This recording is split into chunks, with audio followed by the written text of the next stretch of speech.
Hello and welcome to Views on News. I am Jawad Tehami. And now the U.S. CENTCOM Chief General Eric has expressed apprehensions that the Islamic State could carry out an external operation against the U.S. within 6 months. Also, former CENTCOM Chief General Kenneth McKenzie says IS has become a more enduring threat as compared to Al-Qaeda after the U.S. withdrawal from Afghanistan. While regretting the U.S. evacuation from Afghanistan, he said it was a wrong decision, and he has also said that history would see the U.S. withdrawal from Afghanistan as a fatal flaw that allowed the militants to regain the foothold in the country. On the other hand, we have seen the United States Secretary of State Antony Blinken, while defending the U.S. withdrawal from Afghanistan, said we did the right thing. Earlier, a State Department report on Afghanistan said that both Trump and Biden administrations are to be blamed for the chaotic withdrawal from Afghanistan. Also, former U.S. Ambassador to Afghanistan, Ryan Crocker, has identified 3 lessons at the congressional hearing, which include military interventions bring consequences. Also, a withdrawal can have consequences as far-reaching as those of intervention, and the U.S. also failed to show strategic patience in Afghanistan. We've also seen the chairman of the House Foreign Affairs Committee, Michael McCaul, has said that he has sent letters to the U.S. officials to testify before the committee regarding the withdrawal from Afghanistan. He has also said there are $7 billion worth of weapons which we know that earlier the coordinator of the White House for the National Security Council, John Kirby, had denied the availability of the U.S. leftover weapons to various terrorist groups. This particular issue has also been raised by Pakistan. Also, we know a United Nations Secretary General report has also raised concerns regarding the accessibility of weapons to Islamic State. Also, there is an intelligence report by the U.S. which also says that the IS Khorasan is a threat that we are certainly concerned about from external operations perspective. Now, the Afghan Taliban had also been claiming to have carried out operations to eliminate the key commanders of IS Khorasan. IS Khorasan also claimed the responsibility of the terrorist attack on a public rally in Pakistan in July also. In today's program, we'll be taking up for discussion the contradiction in the statements coming from within the United States of America regarding the withdrawal of the United States from Afghanistan, and also how bigger is the threat by the IS to the region and to the U.S. as well. For that, we are honored to have been joined in the studio by Air Vice Marshal Retired Ijaz Malik, Senior Analyst. Mr. Ijaz, thank you very much for your time, for being with us on Views on News tonight. We really appreciate that. At the same time on Skype, we are being joined by Mr. Hassan Khan. He is expert of Afghan affairs. Mr. Hassan Khan, thank you very much for your time, also for being with us on Views on News tonight. Really appreciate that. Let me begin the discussion with you, Mr. Ijaz Malik. Now, these contradictions, on one side, we see the United States Secretary of State defending the troops' withdrawal from Afghanistan, saying that it was the right thing. And on the other, we see the then CENTCOM Chief General Kenneth McKenzie saying that he regrets this decision, it was a wrong decision, and the history will remember this as a fatal flaw that gave the terrorist outfits a strong foothold in the country. How do you see these contradictions coming from within the U.S.? I think this difference of narratives between Pentagon and the White House, it's nothing new. If we go by history, we would realize that in case of Afghanistan, there have always been difference of assessment of the situation on ground.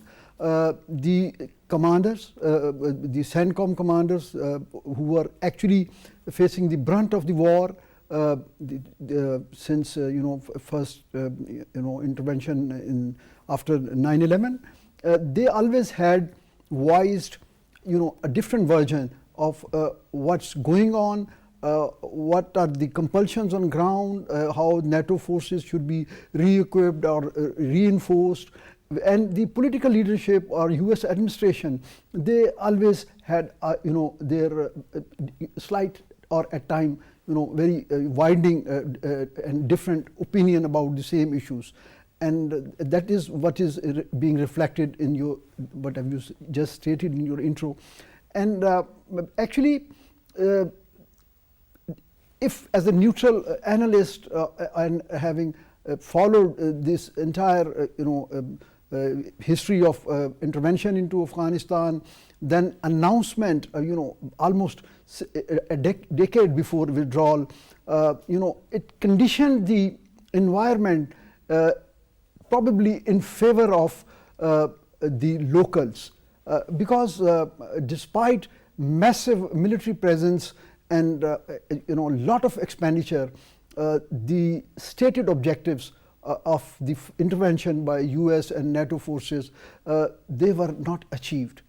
And later on, the new narratives were carved just to support and justify, in the first position, the so much of expenditure and effort to satisfy not only the NATO allies and world at large, but the domestic audience, because we had seen a lot of changeovers in White House during these 2 decades. Right, Mr. Hassan Khan, what's your understanding regarding the difference in these statements coming from the Secretary of State himself and also the former CENTCOM chief, who was the chief at that time of the withdrawal of the US troops from Afghanistan? Thank you very much, Hannan. I think it is, as for the withdrawal of the US troop from Afghanistan is concerned, it was purely a political decision. The political bosses in the United States, they have taken a decision that the US is not supposed to further police states like Afghanistan. And now it is up to the Afghan to make their own house in order, instead of the US doing that for it.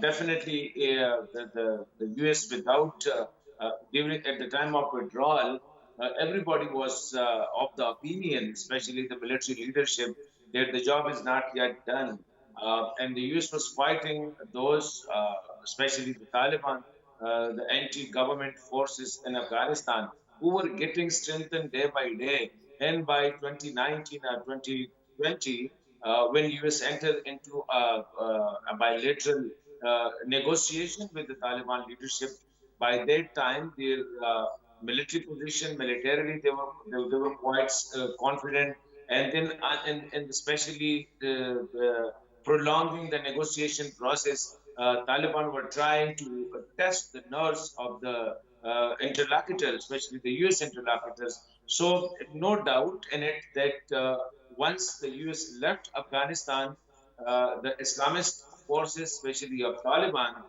they also got a moral strength that they have defeated what usually the Afghan believes in other superpowers, not only the superpower, but almost the armies of almost 50 countries. So I think, as for the General Mackenzie's statement is concerned, as a military leaders, I think we have to look his statement from his profession. He was a military commander, so definitely he was viewing to the whole. He was looking at the whole situation from a political, from a military man perspective. So from a military man's perspective, he was right. Yet the decisions time was very wrong. The job was not fully done, and we just left Afghanistan to those against whom we were fighting for almost 2 decades. Right, Mr. Hassan Khan, if this statement is coming now from General Kenneth Mackenzie, he would definitely have advised on the similar lines to the administration then also. Right? So what was the urgency at that time for the administration at that time to pull out? I think definitely, even at that time, if you look at the US political administration, it was President Trump who took the decision. And for President Biden, he left this decision. President Biden was just has to complete it. And President Trump has also, I think, made this narrative. It was a popular decision. he was convincing. He was telling the Americans that my job is to protect the Americans. He was ultra nationalist. So even if General Mackenzie's like people, even if those days, because General President Trump was just asking for the result and the timeline for how long the American forces will be there. Right, please go ahead. Complete your thought. Please go ahead.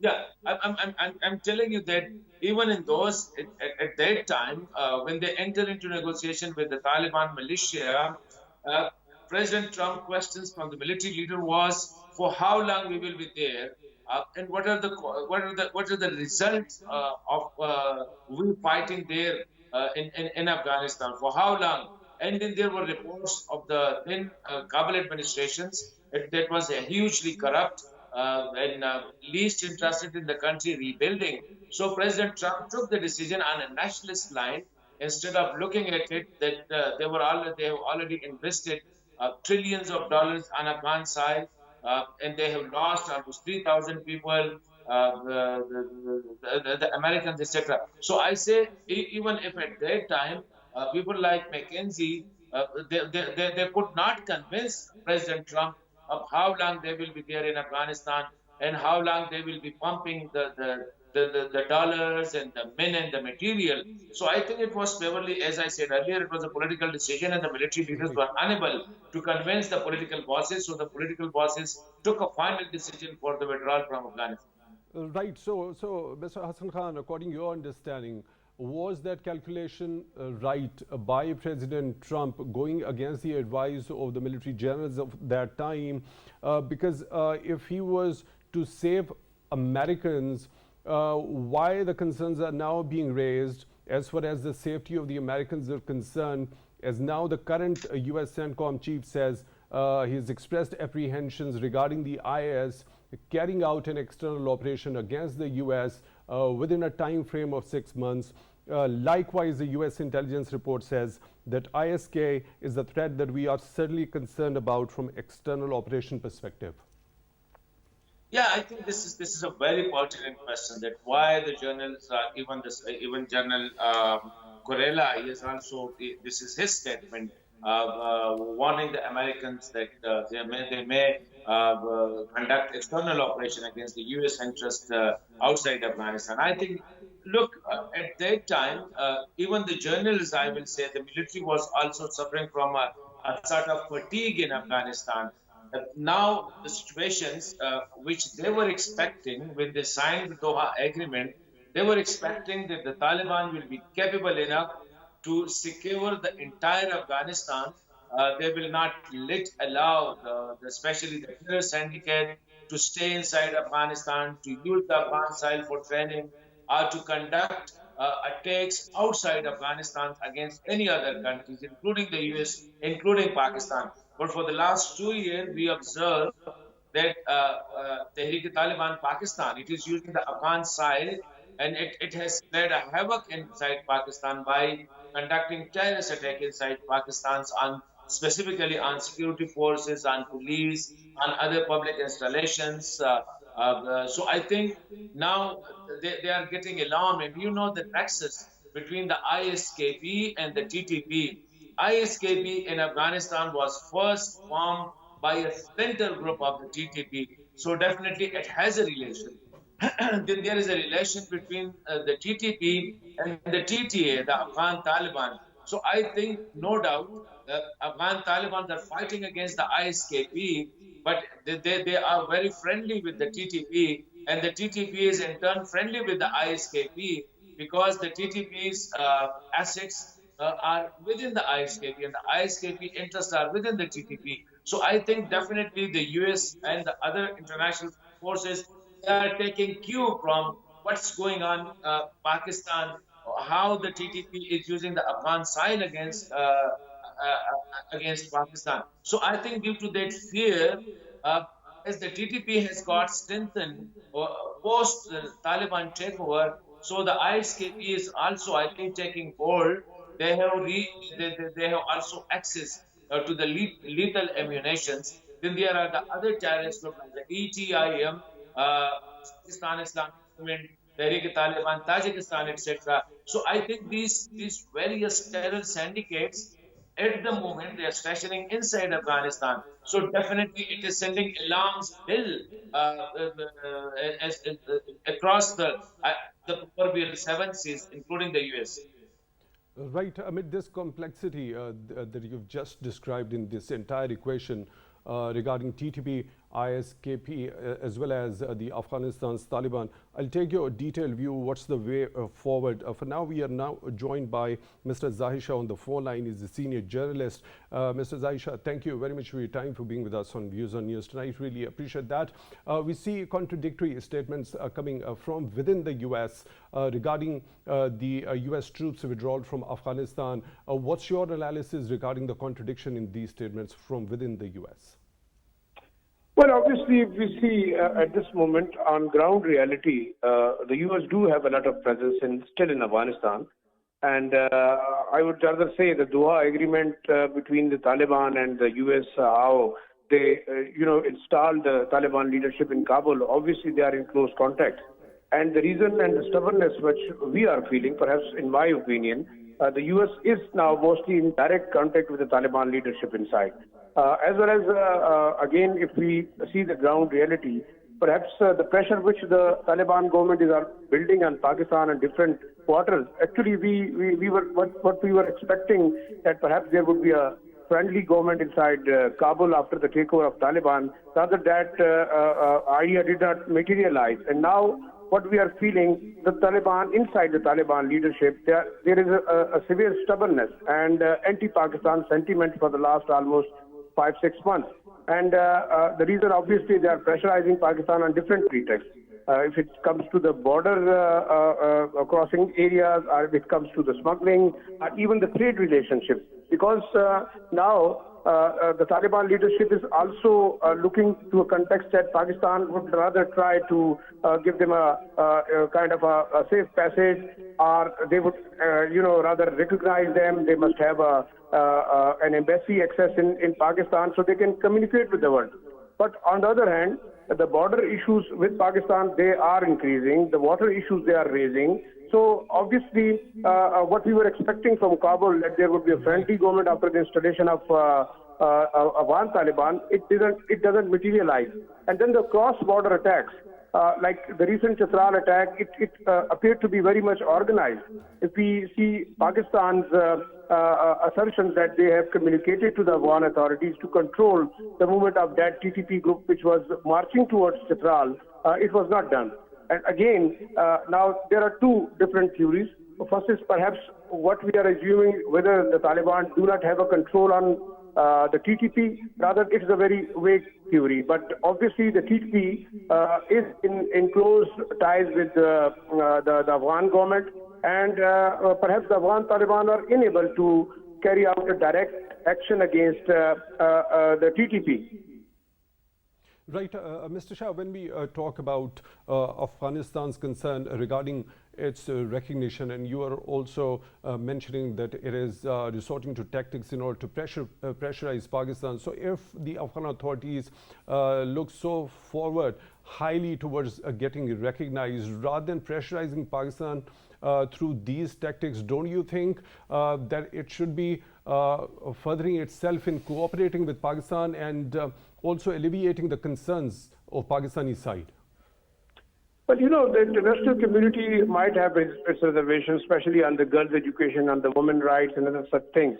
But at this moment, Pakistan is the only gateway for Afghanistan to link up to the world, and they are looking towards Pakistan. But again, for the last 9-10 days, when you have seen that border closure has led to a very important development. The illegal movement of dollar across the border, that was the main concern for the Pakistani authorities. And obviously, the Afghan government is feeling now that this is a very serious issue. The other thing, the trade relationship between Pakistan and Afghanistan, they are not like up to the mark.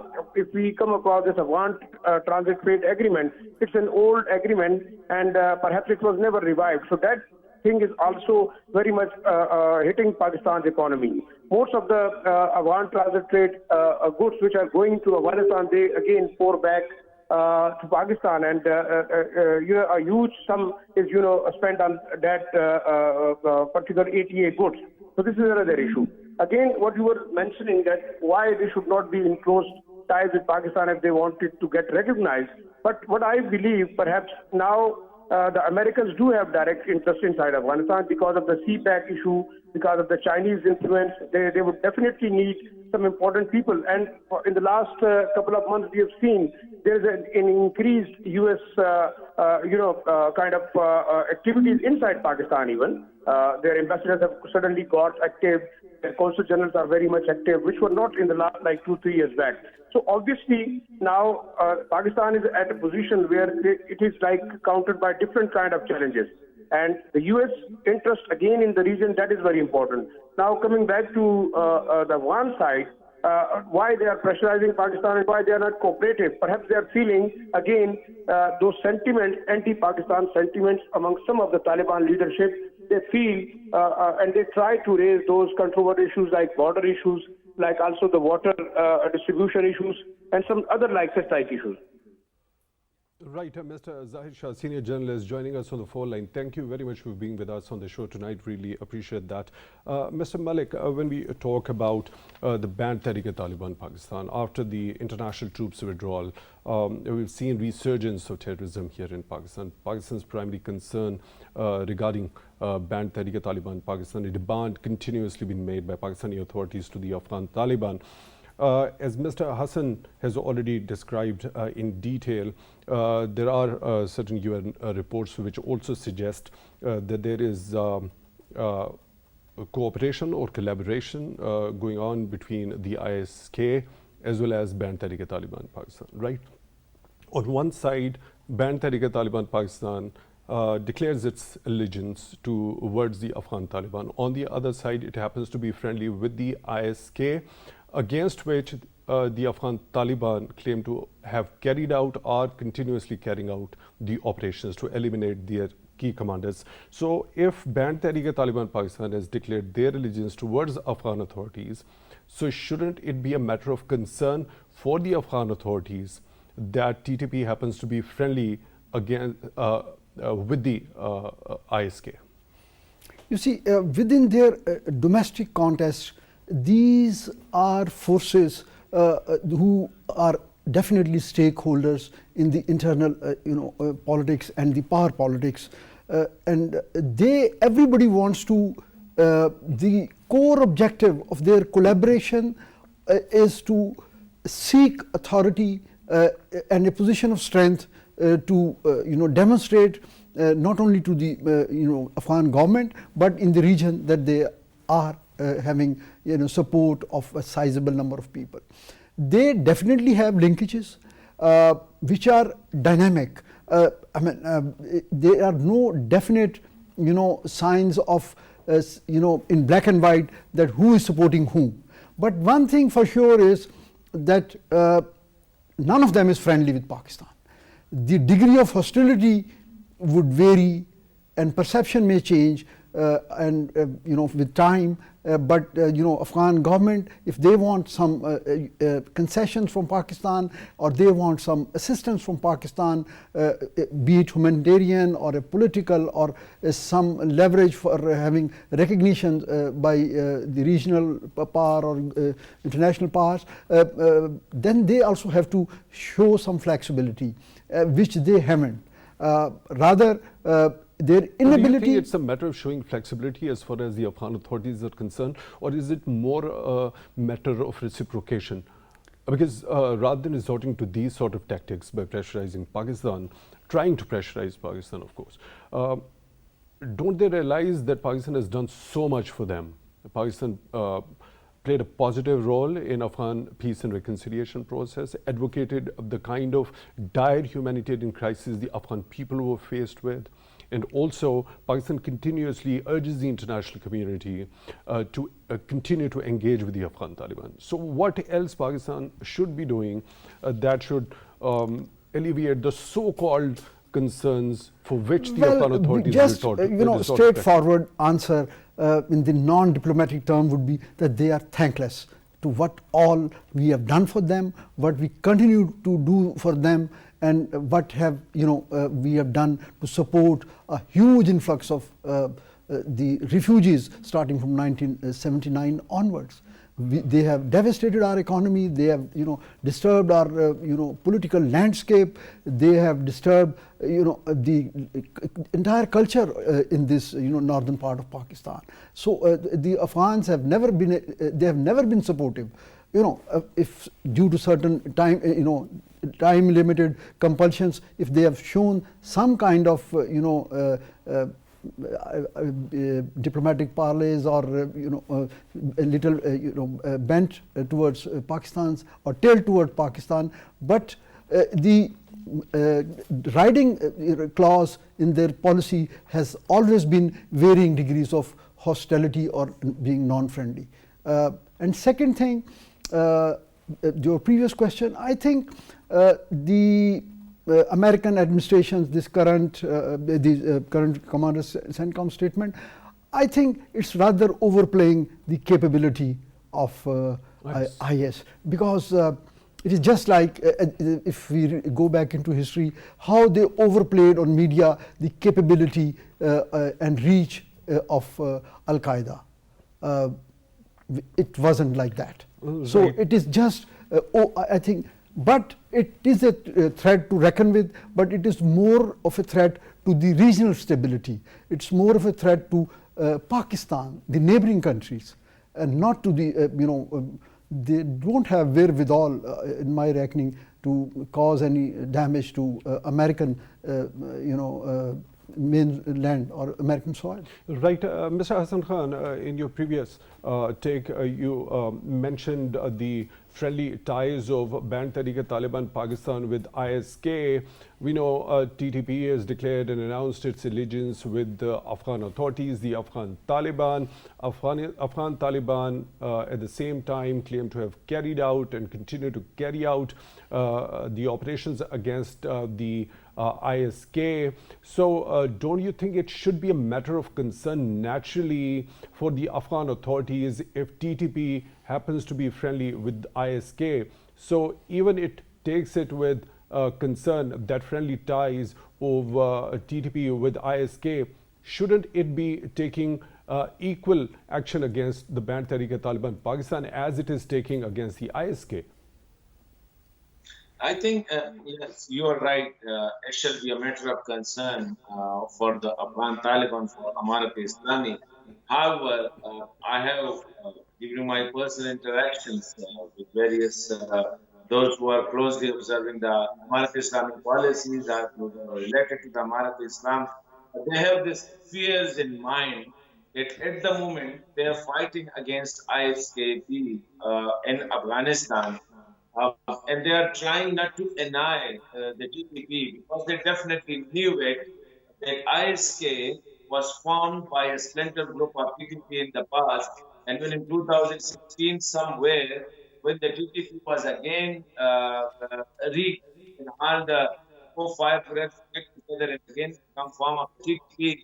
So I think they have this fear that if they launch operation against the TTP, so there are likely chances that the TTP people who are at the moment not directly associated with the ISKP, so they will switch their sides and they will join the ranks of ISK. So at the moment, the problem, I think this is the case 22 situation for the Afghan Taliban, for the Amarat Islami. But there is another factors which the Afghan Talibans are not keeping in view, and that is the more operations, the more terrorist attacks the TTP are committing inside Pakistan, Pakistan will raise this issue. The international community will definitely observe that the Afghan soil is being used by a group against a friendly neighboring country. So I think if Taliban are still trying to be friendly or to be not taking actions against the TTP, not respecting their movement, even not condemning their activities inside Pakistan.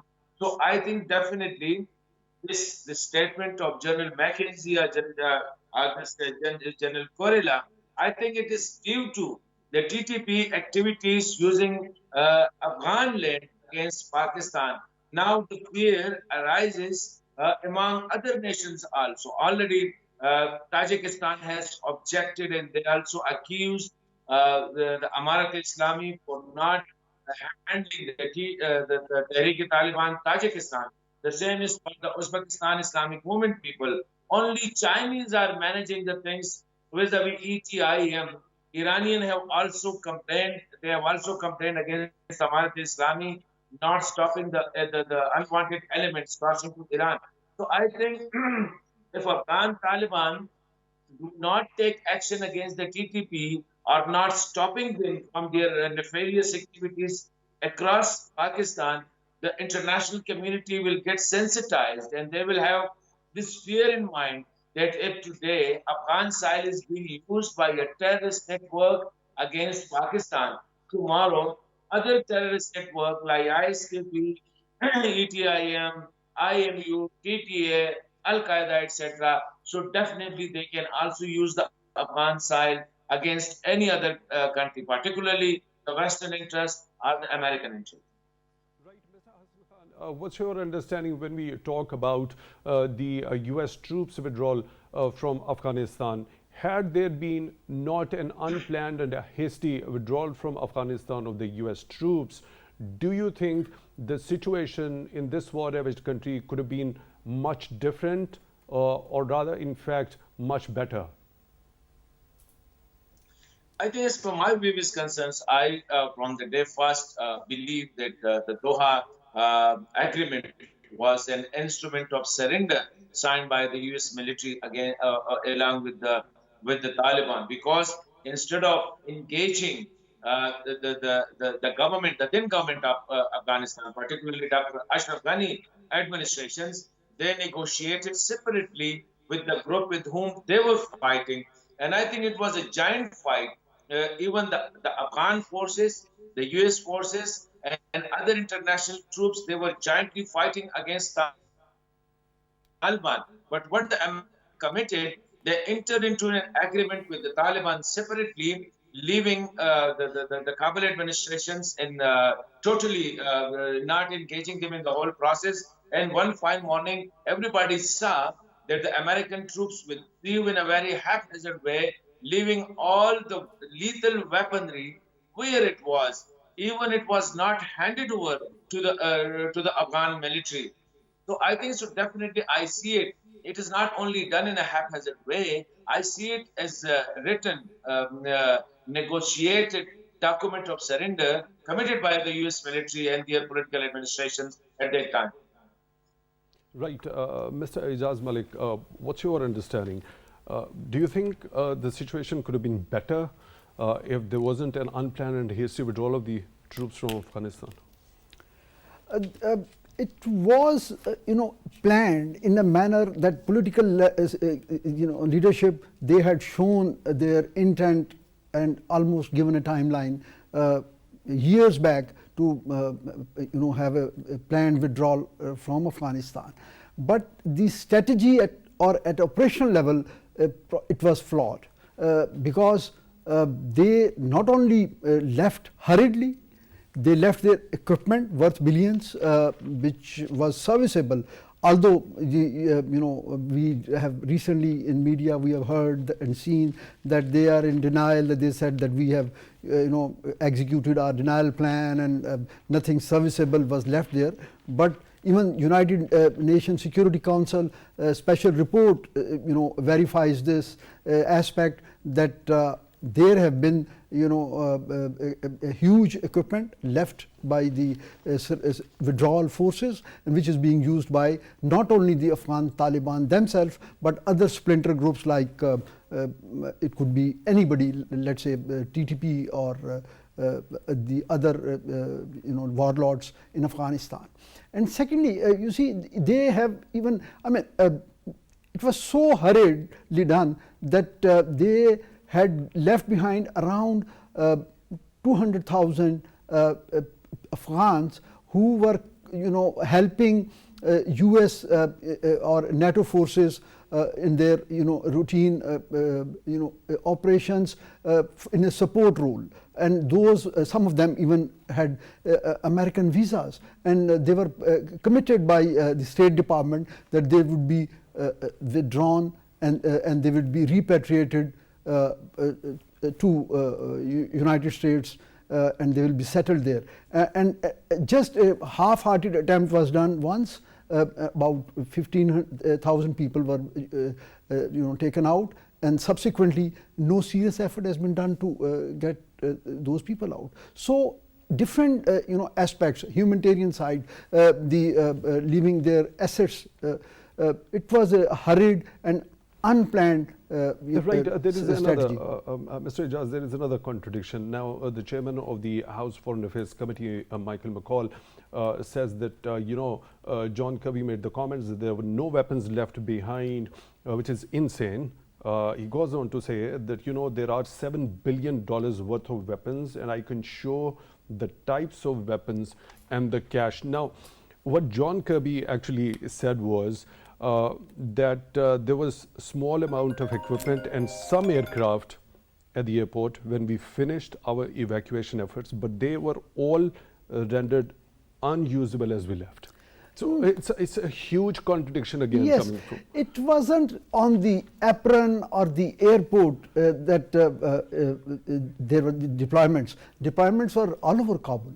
And there were other military bases and military presence in the Afghanistan, in the Afghan side. So just saying that we didn't leave any serviceable aircraft on the Kabul airport, yes, they destroyed.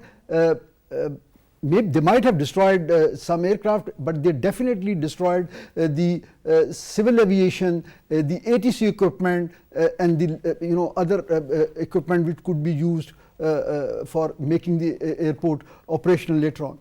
But the weapons, those weapons were all over, and there are videos which which was showing on the 15th of August 2 years back that Afghan people or Taliban, they are taking over those artillery pieces and other weapons. So I think this is an incorrect statement. By John Kirby? Exactly. Okay, Mr. Hassan Khan, what's your analysis on this? Now, the UN report that was discussed at the Security Council also alludes to the fact that the Taliban were providing NATO caliber weapons to the IS. Now, the chairman of the House Foreign Affairs Committee also said that I can show what kind of weapons those are and what the cash related to that, which has of course been denied by John Kirby, saying that whatever was left at the airport was rendered unusable.